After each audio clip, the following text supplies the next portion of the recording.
Hi, I'm Doug Berg. Hi, I'm Jason. I do a lot of the track preparation for the Volks Group and other events. We've been asked to share a little bit of tricks and tips of how the starting line works, ways to be more consistent. If your dial-in is or your ET slips are changing, there's little things you can do here to make it more consistent so you keep getting a slip that looks more exact, more consistency. Doing the same thing right here over and over and over will make your car more consistent down there. It's very easy to get things a little messed up here when you're in the car. You need to practice doing this consistently and it will change everything for down there. And this here's the staging beams. There's a distance between the two bulbs. That's these marks right here. It correlates with when the lights come on the Christmas tree. This actually lights the first light. The next mark lights the second light. The next mark turns out the top light. And the last mark actually starts the clocks in the tower. So that's how the lights are actually set up and the distances between them. Now, what we're talking about with consistency, if you put the car out here and move it a little forward, you're going to slow the car down. If you watch TV and watch the pros, they just go to barely light that thing so that they can run the quickest they can possibly run. What's happening now is you have a whole bunch of roll, a lot more mile an hour before you actually start the clock. And the further you put the tire into the beams, the less distance it has before it starts the clock. It'll actually start the clock sooner the deeper you are when you're staged. So that's how you work on your consistency, by putting the car in the same place every time. Like I say, if you're all over the map, it's because you're not staging in the same place every time. If you're a street car, usually you go around the water because you have radials and you don't want to be dragging water up here. Basically, that means you're in first gear when you come around and you come up here and you're in first gear. If you're in a race car, you can either be in second gear or third gear when you do your burnout. The trick is when you get up here to drop the thing back into first gear when you stage it. When we go to stage the car, we stage the car with the handbrake on. We call it preloading. Some people have misconstrued that, meaning that you have to leave the clutch out and drag the car down and put some kind of load on it. That's not the truth. The truth is the handbrake is to keep the car from moving. If you roll in, you're taking the slack out of the gears, is what you're doing, so that it's loaded with all the slack out so that the car is in a go. If the car goes to roll back, you've rolled the slack into the gears again and you have a play in it where you can actually slap the gears and brake them. So we pull in with the handbrake on and we hold the car in position where we want it to be when we stage it. And like I say, there's all kinds of places to put the car, and you have to find your rhythm, what feels best for you, that works for you. Like, it may not work for him or it may not work for him. It's finding your own rhythm is the most important part of all of this. You can tailor reaction time a lot with this. If you tend to be a little bit slower on the tree, you can bring the car farther in. That will speed up your reaction time. It will slow the car down ET wise, but it will speed up your reaction time. Anybody that's drag racing knows the better the light, the easier it is to win the race at the finish line. It all boils down to reaction time. That's what this Correct. whole game's about. It's basically like gunfighting on the Christmas tree. Whoever's the quickest is going to pull off the win light. Other thing is too, here we go. When you come into stage, what you're doing is using your clutch. When you're a manual stick shift car, there's a certain amount of distance that you use to work the clutch. As you're pushing the clutch in, you'll get to a certain point where it releases the motor so that it's actually free and able to sit there. There's also travel beyond that where you can go down to the floor. If there's a distance from the floor to where it actually engages the clutch disc to move the car, that's all time that you're wasting. So if you're putting your foot on the floor and you have 3 inches to move the car, that's all time that you've wasted sitting here to move the car. Usually when we're pre-staging, we just push the clutch in just enough to stop the car from moving, and right on the backside of where it actually moves the car. It's like setting a hair trigger so it's ready to go. So there's ways to play your clutch and your clutch adjustment and its engagement that goes along with this to how fast you can react to. The other thing is starting to play with the suspension of the car, how much travel you have in the car, how far it lifts before it actually picks the wheels up. There's a whole nother book into that on how well the car reacts to start the green light. Yeah, does the car come up out of the beams? Does the car roll forward out of the beams? It all changes everything. Everything in the reaction time department. It all has to work together, and the more precise you have it with the less slack in your game, the easier it is to play the tree. There's actually a little bit of an etiquette to the starting line procedure. They call it courtesy staging. So what will happen most times when you have two cars that are going to race each other, they'll do their burnouts, they'll go around the water, whatever works for you and your program. When you get up here, you have two cars that are at the starting line. The starting line's actually beams like your grocery store has to run the dinger when you walk in. It's a laser light that shines across the starting line, okay? When you're ready to go, you're gonna roll into the first light. So one person rolls into the first light. First light's on the tree. You're gonna sit there and wait. Now you just backed out, hang on. Okay, you're gonna wait till your opponent then lights his or her first bulb on the Christmas tree. That's the courtesy part. From there, it's game on. You do you, whatever it is that you need to do to think you can win the race, that's what you do. Up until the point where there's 3 bulbs that are on the Christmas tree. So one person's gonna go farther into full stage. With the computer, the way it's set up at 99% of your racetracks around the country, back out again real quick, just into pre-stage. At this point right here, it starts a timer in the computer. It's called auto start. At this point, the guy at the starting line does nothing. The computer is running in the tower.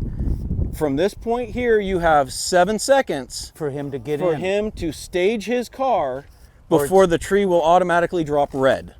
Okay, so it's a mandatory thing that when you have both your pre-stage lights on, that you are ready to go, because you will have 7 seconds from when one person goes into full stage that the other one has to follow. As soon as all 4 lights on are up there, it's race time. You're ready to go. Everything is set in the car. You get to this position, it's time to go. Some race organizations have problems with the double bulb. If you're not courtesy staging and you come rolling in, let me get out of the beams. You come rolling in and turn them both on and he's not in, you just double bulbed him. Some associations have a problem with that and have rules that you'll be disqualified if you double bulb somebody.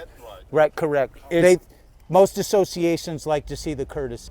We're courtesy stagers. Okay. It's the right thing to do. Most of the time, if you roll in and double bulb, like shown right there, it's at the starter's discretion. He may walk out in front of you and back you back out of the starting lane. And let you try again. And let you do it again. It's not an automatic, you're gone. Right, it goes back to the race director. If you do it again, then they have the ability to say, you're done, don't even make a pass, back it out. It depends on the rule. NHRA has 0 courtesy stage rule. You can run up, double bulb somebody, and that's it. There is not a rule in the rule book. I know Super Gas, Super Comp, a lot of the private associations that run those absolutely have courtesy stage rules. The Volks Group runs a courtesy stage rule. And the thing before the courtesy stage was a thing, like in tire testing. The trick was to get the tires nice and hot. And you bring this thing up and you stick it in as far as you can. And right now with the tires hot, you're actually welding to the starting line. So you're gaining traction the longer you sit here and put the heat in the ground and glue the car to the track. So if you are going to courtesy stage, you want to get as close as you possibly can to get the heat in the ground to weld to the starting line, so you're not spinning your tires. There's all kinds of tricks that are going on up here. Like he says, it's endless, the possibilities up here. The 1,001 things that can go wrong at the starting line. So I don't know how far you want to get into this, but there's actually some cars that are built with stagger in them. So one front tire is going to be here, one front tire is actually going to be out in front of it, and it's built that way to increase rollout. Rollout is the distance from here at pre-stage to here when it turns the starting, actually starts the clock. So with stagger, there'd be the other tire would be over here. If you have stagger in a car, you have another front tire that now extends the length that this has to roll to actually start the beat, to start the clocks. In the rule book, NHRA, there's a 1-inch stagger rule. You can't exceed 1 inch in the stagger. Yep. A lot of categories, like the pro modified cars, a lot of the big category cars, it's a maximum of 2 inches of stagger. And it's basically when you get a car that reacts really, really fast with more stagger, it will slow the reaction of the car down at the starting line. With less stagger, it will speed that up. So it's just another trick you can use in the building of your car to help your driver. Yeah, let's bring Andy up too. This is Andy Marvin from the Marvin and Sons Construction. And when you get into the bigger classes, you'll see one of the pit crew, which is what Andy does. He'll actually come in here, show your process. Cars there, I'll come up here and where that is. He'll actually mark where it is, and then he'll talk to his driver. I'll tell the driver to come forward like this, and I'll stop him right there at my toes.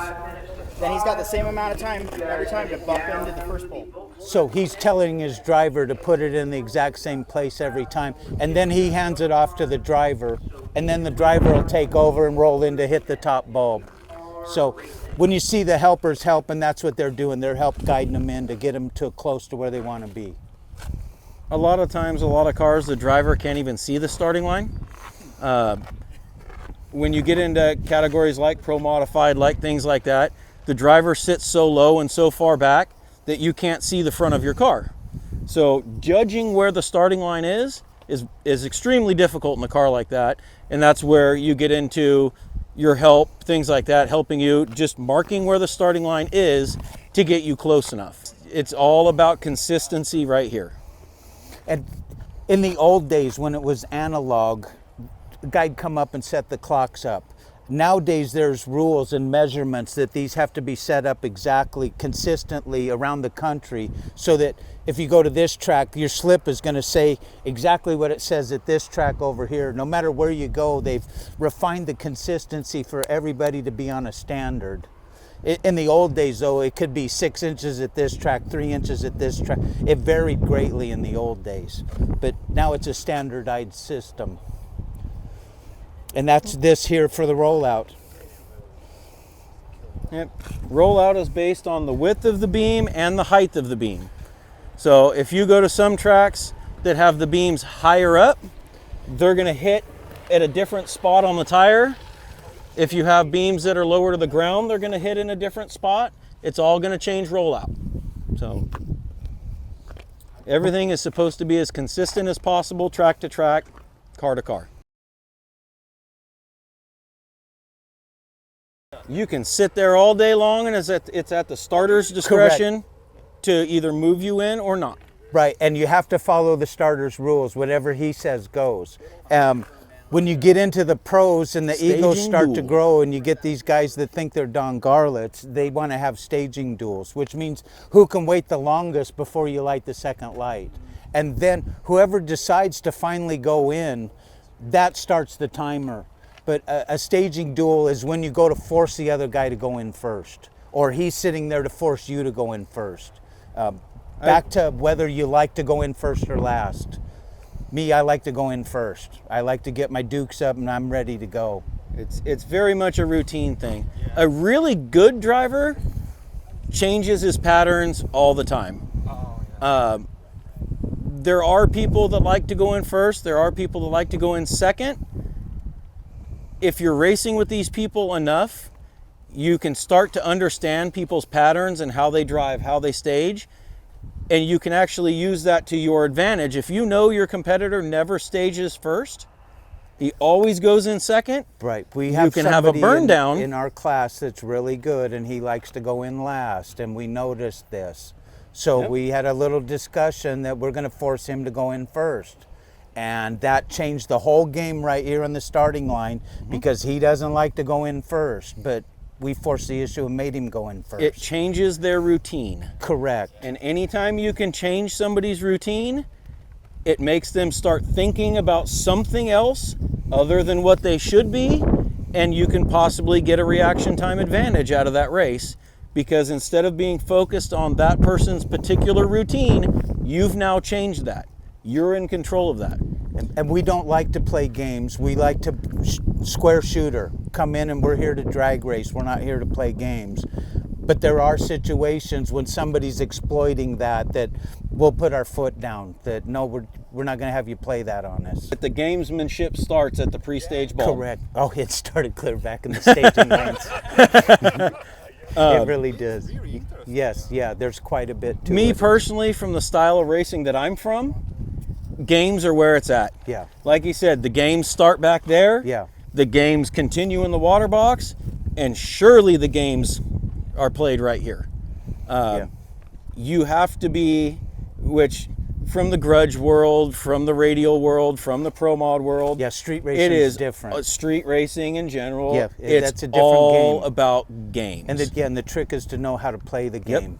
If you watch the TV stuff, there's lingo and ways to bid a race. that's ways to another get- video all by itself. Exactly. We don't want to get into it. But our team, we like to shoot square, and we're going to beat you fair and square. We're not going to try and screw you out of it or rattle you like that unless it's somebody that's pushing an agenda. And the reason my shoes are stuck to the thing is because of this man right here. He's the one who brings the sticky. Yeah, that's And my when fault. When it tears your shoes off, That's we're my blaming fault. Jason. 100%. I'll take that. Oh, and also, this tire Peanut and wheel was brought to us from Illinois from the Seward Speed Shop. We appreciate them coming and playing with us. We've had a great time having them here. Thank you, Seward Speed Shop. Have a good one. It's been good talking to you.